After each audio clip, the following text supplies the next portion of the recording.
कार्यक्रम युवाणी सुन रहे सभी श्रोताओं को आपके रेडियो मित्र प्रवीण चौरे का नमस्कार। श्रोताओं, कल यानी 9 मई को महाराणा प्रताप जयंती के अवसर पर एक विशेष काव्यांजलि कार्यक्रम में हमारे साथ उपस्थित है बैतूल के सुप्रसिद्ध राष्ट्रवादी कवि पुष्पक देशमुख जी। पुष्पक जी, आपका हमारे कार्यक्रम में बहुत बहुत स्वागत है जी। श्रोताओं, आपको हम बताना चाहेंगे कि पुष्पक देशमुख जी द्वारा राणा प्रताप हल्दी घाटी खंड काव्य की रचना की गई है और इसी से जुड़ी कुछ रचनाएं आज आपके साथ साझा करेंगे। तो पुष्पक जी, आपसे मेरा आग्रह है कि आप श्रोताओं से जुड़े और उस शौर्य गाथा की यात्रा में उनके साथी बने। नमस्कार, मैं कवि पुष्पक देशमुख प्रभात पट्टन से आज बैतूल के आकाशवाणी केंद्र में 9 मई को हमारे इस देश के हिंदू आसूर्य प्रातः स्मरणीय महाराणा प्रताप जी की जन्म जयंती है। मैंने राणा प्रताप हल्दी घाटी जो खंड काव्य लिखा है उसमें का एक बंद आज आकाशवाणी के माध्यम से आपके बीच में प्रस्तुत कर रहा हूँ। मित्रों, इस देश के कीर्ति शौर्य के सूर्य के रूप में महाराणा प्रताप जी को पूरा विश्व जानता है। मित्रों, जब भारत का हर मस्तक दिल्ली के आगे नतमस्तक था, उस समय भारत में केवल एक व्यक्तित्व था जिसने दिल्ली की चौखट पर जाकर अपना सर झुकाना पसंद नहीं किया। उस व्यक्तित्व को हम कहते हैं महाराणा प्रताप। 22 वर्षों तक अरावली के जंगलों में भटक भटक कर घास की रोटियां खाई, लेकिन विदेशी दास्ता वाले व्यक्तित्व का विदेशी दास्ता को स्वीकार नहीं किया। उस व्यक्तित्व को हम कहते हैं महाराणा प्रताप, जिसकी 11 वर्ष की पुत्री चंपा ने भूख से तड़प तड़प कर उनकी हथेलियों पर दम तोड़ दिया, लेकिन रोटी के टुकड़ों के लिए कभी शत्रु के दर पर फरियाद नहीं की। उस व्यक्तित्व कहते हैं महाराणा प्रताप। कौन थे मित्रों राणा प्रताप? आइए मेरी कविता के साथ यात्रा करना उस पावन हल्दी घाटी की, जिसको मैं आपके बीच में आज आकाशवाणी बैतूल के माध्यम से सुना रहा हूँ। कौन थे राणा? अरे वो बलिदानी राहों का फूल बना, शत्रु की राहों का शूल बना। क्यों बलिदानी राहों का फूल बना, शत्रु की राहों का शूल बना। माँ तेरी मिट्टी पर मिटकर तेरे मस्तक की वो धूल बना। तेरे लिए महलों को त्यागवनों की घास चबाना पसंद किया। जंगलों में भटका लेकिन सिंहों सा द्वंद किया। अरे जब भारत का हर मस्तक दिल्ली के आगे नतमस्तक था, उस वक्त अकबर से भी ऊंचा राणा तेरा मस्तक था। उस वक्त अकबर से भी ऊंचा राणा तेरा मस्तक था। क्यों? क्योंकि उसके मन में स्वयं भवानी जाग उठी थी, रणचंडी की ज्वाला बनकर। नृत्य कर उठी काल भैरवी मुंडों की माला बनकर। उसके पूर्वजों की शौर्य कथाएं उसमें शौर्य जगाती थी। राणा सांगा के तन के उसको घाव दिखाती थी। विजय स्तंभ चित्तौड़ का उसमें चित्कारे भरता था। शत्रु का मर्दन करने हुंकारे भरता था। सिंहों की मांद में देख भेड़िए वो व्याकुल हो जाता था। इसकी रच को लगा शिखा पर वो खुद में खो जाता था। उसकी आंखें रोज बहाती 2 मोती इसकी रच पर। उसके आगे अकबर छोटा लगता चढ़कर भी अपने गज पर। उसके आगे अकबर छोटा लगता चढ़कर भी अपने गज पर। उसके आगे अकबर छोटा लगता चढ़कर भी अपने गज पर। अरे जब अपने मातृभूमि की दुत्कार सुनी उसने, उसके आंचल के तार तार की जब चित्कार सुनी उसने। छोड़ बिछौना मखमल का वो धरती पर ही सोता था। देख दुर्दशा भारत माँ की वो मन ही मन रोता था। अरे मंदिरों के घंटे घड़ियालों की किलकारी जब उसने देखी, शोणित से सींचे बागों की फुलवारी जब उसने देखी, उसमें राजपुताना शौर्य जगा फिर मार हिलोरे सागर सा। अकबर चाहता था ले जाना जिसको भरकर गागर सा, पर उसकी लहरों में दिल्ली का सिंहासन खो जाता था। उसका गर्जन सुनकर मानो महाकाल सो जाता था। उस चेतक वाले ने पूरे भारत को चैतन्य किया। अपने भाले के दम पर इस भारत भू को धन्य किया। अपने भाले के दम पर इस भारत भू को धन्य किया। अरे जब हल्दी घाटी की मिट्टी ने हल्दी बन उस राणा का श्रृंगार किया होगा। मैंने इस बंद के माध्यम से उस पावन हल्दी घाटी में हुई लड़ाई का एक छोटा सा वृत्तांत आपके बीच में रखा। मित्रों, किसी की शादी होती है तो उसको 1-2 दिन पहले हल्दी लगती है।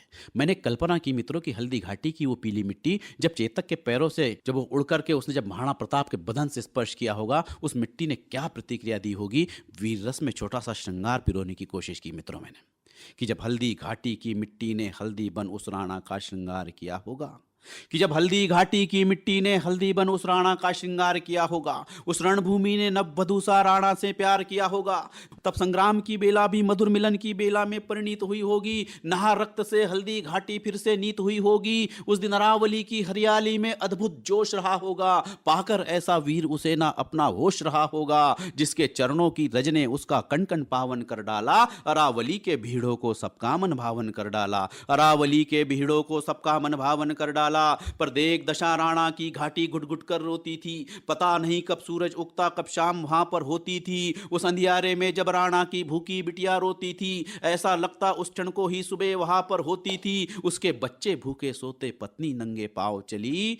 ऐसा लगा श्री राम के फिर जानकी साथ चली, ऐसा लगा श्री राम के फिर जानकी साथ चली। राणा का शौर्य देखा भारत ने, पत्नी का त्याग नहीं देखा। फुलवारी के पीछे उसका उजड़ा बाग नहीं देखा, सावन की हरियाली देखी, पतझड़ का दर्द नहीं देखा। मातृभूमि पर मिटने वाला ऐसा मर्द नहीं देखा, मातृभूमि पर मिटने वाला ऐसा मर्द नहीं देखा। जब राणा भूखे सोते थे, पत्नी नीर बहाती थी। पता नहीं उस राणा को भी नींद कहां से आती थी, पर हृदय भी नहीं रो पाते थे रुदन के राग वहा। सृष्टि विचलित हो जाती थी देख हरिश्चंद्र सा त्याग वहा। जहां सिंदूर अंगार बना था राणा के अपमान का बदला लेने, जैसे सती दक्ष के द्वार खड़ी थी खुद की आहुति देने।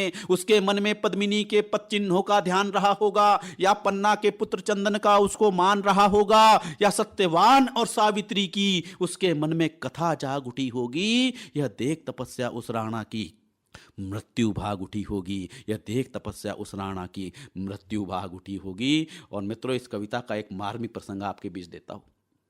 राणा की 11 वर्ष की पुत्री चंपा, जो खुद कई दिनों से भूखी थी, जंगल का एक आदिवासी घास की बनी 2 रोटियां ला कर देता है। चंपा उन दोनों की दोनों रोटियों को एक बड़े से पत्थर के नीचे छिपा कर रख देती है कि कल को अगर मेरा 4 साल का छोटा भाई अमर सिंह रोएगा तो मैं उसे इसमें से एक टुकड़ा निकाल कर खिलाऊंगी। मित्रों, कहते उसी बीच महाराणा प्रताप के द्वार पर एक अतिथि आता है। राणा की आंखों से आंसू बहने लगते हैं। वो अपनी पुत्री चंपा से कहते हैं कि चंपा, आज इतिहास में पहली बार ऐसा होगा जब मेरे द्वार से कोई भूखा लौटेगा। वो पुत्री उन दोनों की दोनों रोटियों को अपने पिताजी के हाथों में रखते हुए कहती है, पिताजी, मैं आज भी आपका यह वचन नहीं टूटने दूंगी। और जब स्वयं मूर्छित होकर महाराणा प्रताप की हथेलियों पर अपनी अंतिम सांसें गिनती है, तो राणा अपनी पुत्री चंपा से कहते कि चंपा, मैं अपने स्वाभिमान के लिए अपने बच्चों की बलि नहीं दे सकता, मैं अकबर के आगे आत्मसमर्पण करने के लिए पत्र लिखता हूं। तो वो पुत्री अपने पिता से कहती है कि पिताजी, क्या आप एक चंपा की मृत्यु से विचलित होकर अकबर के आगे आत्मसमर्पण करोगे तो उन लाखों वीरों का क्या होगा जो आपके कहने पर देश के लिए शहीद हुए। आप मेरी मृत्यु का शोक मत मनाइए, आप मेरी मृत्यु का उत्सव मनाइए, क्योंकि ये चंपा अब अपनी मातृभूमि पर अर्पण होने के लिए तत्पर खड़ी है, तैयार खड़ी है। उस भाव को मैंने अपने इस बंद में लिखने की कोशिश की मित्रों, कि जब भूखी चंपा ने राणा की हथेलियों पर दम तोड़ा था, कि जब भूखी चंपा ने राणा की हथेलियों पर दम तोड़ा था, उन दुर्धर्ष दुर्दिनों ने राणा के विश्वास को तोड़ा था। अरे उस तपस्वी की तपस्या को रोटी के टुकड़ों ने ललकारा था। शत्रु जिसे छू न सका उसे भूख ने मारा था। जिसे भूख थी शत्रुओं की, उसे पेट की भूख सता उठी होगी। चंपा की दुर्दशा उसे दिल्ली का रास्ता दिखा उठी होगी। पर पिता की देख टूटती भीष्म प्रतिज्ञा चंपा की सोई सांसें बोल उठी। राणा की सारी भावुकता को अपने 2 शब्दों में तोल उठी कि क्या एक चंपा की खातिर अपनी धरती से मुख मोड़ोगे, क्या एक चंपा की खातिर अपनी रघुकुल की रीति तोड़ोगे। हे श्री राम के कुलभूषण, इतने जल्दी विचलित मत होना, मेरी मृत्यु का दुखड़ा अकबर के आगे मत रोना। अरे फूल समझकर अर्पण कर दो इस चंपा को अपनी धरती पर। देवता फूल बरसाएंगे फिर तात हमारी अर्थी पर, देवता फूल बरसाएंगे फिर तात हमारी अर्थी पर। फिर सुनकर चंपा की बातें राणा की आंखों के आंसू चमक उठे, उसके मन के भाव हृदय में नक्षत्रों से दमक उठे। चंपा की आंखों के पानी ने राणा के पानी को ललकारा था, जैसे करुणा ने वीरता पर अपना शस्त्र उभारा था। पानी चंपा की आंखों में था, पानी चंपा की आंखों में था, पर अकबर पानी पानी था। देख त्याग उस अवघड़दानी का, पूरा भारत अभिमानी था। देख त्याग उस अवघड़दानी का, पूरा भारत अभिमानी था। देख त्याग उस अवघड़दानी का, पूरा भारत अभिमानी था। और क्या परिणाम हुआ था मित्रों हल्दी घाटी की उस लड़ाई का। अब राणा का भाला भी सर ऊंचा करके शत्रु को देख रहा था। चेतक भी चैतन्यता से अपने कदमों को फेंक रहा था। अब हल्दी घाटी सज धज कर भी थोड़ी सी सकुचाई थी, पर चेतक की पच्चापे सुनकर वो थोड़ा मुस्काई थी, क्योंकि अब निर्णय होने वाला था भारत के भाग्य विधाता का। एक बेटा कैसे कर पाता है सर ऊंचा अपनी माता का। अब निर्णय होने वाला था भारत किसके भाग्य रहेगा, किसकी होगी विजय श्री और किसका रक्त बहेगा, किसका होगा जयगान यहाँ पर, किसका मान घटेगा, किसका होगा सर ऊंचा और किसका शीश कटेगा। सब स्तब्ध थे मौन खड़े, वृक्षों के पत्ते तक चुपचाप थे। उस कोलाहल में सुनाई देते केवल चेतक के पदचाप थे, उस कोलाहल में सुनाई देते केवल चेतक के पदचाप थे। और अपनी थोड़ी सी सेना को लेकर महाराणा प्रताप अरावली के उन घने जंगलों में जब अकबर की विशाल सेना का सामना करते हैं, तो इस प्रताप को प्रतापी बनाने वाले, महाराणा प्रताप को प्रतापी बनाने वाली अरावली की वो भील जनजाति, जिनने प्रताप को प्रतापी बनाया, जिसमें पूंजा भील जैसा व्यक्तित्व जब उनका साथ देता है, पूरी अरावली की वो जनजाति सिर्फ महाराणा प्रताप के लिए हथियार बनाती थी, और उन जंगलों में छिपे हुए उन भीलों के विष बुझे तीरों की मार को मुगलों की छातियां कभी झेल नहीं पाई। दिल्ली का साम्राज्य 22 वर्षों तक के जिन्हें पकड़ नहीं पाया, उनके शौर्य में, उनके सम्मान में पंक्तियां पढ़ना चाहता हूं। कौन थे अरावली के वो प्रतापी भील? अरे जब भीलों के तीरों से मुगलों ने खुद को छलनी होते देखा होगा, मुट्ठी भर सैनिक, मुट्ठी भर महाराणा प्रताप के वो संरक्षक अरावली की वो भील जो दिल्ली की सेना को टक्कर दे रहे थे, उनके सम्मान में पंक्तियां मित्रों सुनना कि जब भीलों के तीरों से मुगलों ने खुद को छलनी होते देखा होगा, चेतक को अपनी सेना पर चढ़ते देखा होगा, राणा के भाले से अपने भालों को कटते देखा होगा, अपनी आंखों के आगे अपनी सेना को बटते देखा होगा, तब अकबर की आंखों के भी तारे टूट गए होंगे। देख शौर्य राणा का उसके छक्के छूट गए होंगे, पाकर समाचार उसके दिल के टुकड़े चार हुए होंगे। देख वीरता राणा की मुगल लाचार हुए होंगे, पर पकड़ सके ना उस सिंह को जिससे अकबर डरता था, जिसकी घाटी में दिल्ली का राजा पानी भरता था। यह दृश्य देख भारत माँ तेरे आंसू निकल गए होंगे, उस घायल घाटी के सारे पत्थर पिघल गए होंगे, उस घायल घाटी के सारे पत्थर पिघल गए होंगे, उस घायल घाटी के सारे पत्थर पिघल गए होंगे। और कौन था मित्रों चेतक? मैं महाराणा प्रताप की कविता सुनाऊं, अगर उसमें चेतक का वर्णन ना आए तो शायद ये शौर्य गाथा अधूरी हो जाए।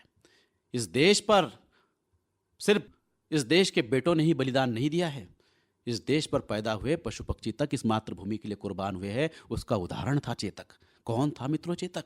मित्रों कहते 80 किलो का भाला था राणा का, 72 किलो का कवच था उनका, दोनों तलवारें और ढालों का वजन करे तो 206 किलो का वजन जो लेकर चलता था। आप कल्पना करिए वो चेतक कैसा रहा होगा जो इन दोनों को लेकर चलता था। उसके सम्मान में पंक्तियां है कि जिस चेतक के कदमों से राणा आगे बढ़ते थे, कि जिस चेतक के कदमों से राणा आगे बढ़ते थे, धरा विहल हो जाती उसके कदम जहां पर पड़ते थे।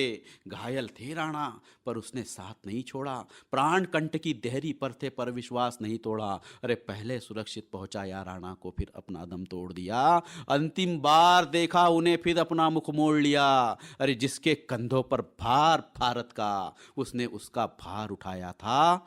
ऐसा लगा शिवकानंदी खुद चेतक बनकर आया था, ऐसा लगा शिवकानंदी खुद चेतक बनकर आया था। अरे उसकी पशुता में जाने कैसी मतवाली मस्ती थी, वतन पर मिटने वाली वो राणा से ऊंची हस्ती थी। अरे ऐसे वीर पुत्र की भारत माँ ने स्वयं आरती की होगी, अपनी गोदी में सर रखकर स्वयं पालती की होगी, अपने आंचल की छाया से उसका मुखमंडल ढाका होगा, अपने हृदय से लगाकर उसके भावों को भापा होगा, और अपने हाथों की थपकियों से उसने लोरी गाई होगी। सुख से निद्रा उस वीर पुत्र को तब जाकर आई होगी। तो ये धरती सदा सदा ही चेतक तेरी ऋणी रहेगी। ये हल्दी घाटी युगों युगों तक तेरी कथा कहेगी, ये हल्दी घाटी युगों युगों तक तेरी कथा कहेगी। श्रोताओं, आकाशवाणी के प्रसारण के 90 वर्ष के उपलक्ष्य में अभी आप विशेष काव्यांजलि कार्यक्रम के अंतर्गत महाराणा प्रताप की शौर्य गाथा बैतूल के राष्ट्रवादी कवि पुष्पक देशमुख जी से सुन रहे थे। अगले कार्यक्रम में जल्दी ही आपसे मुलाकात होगी, तब तक के लिए हमें अनुमति दीजिए। नमस्कार।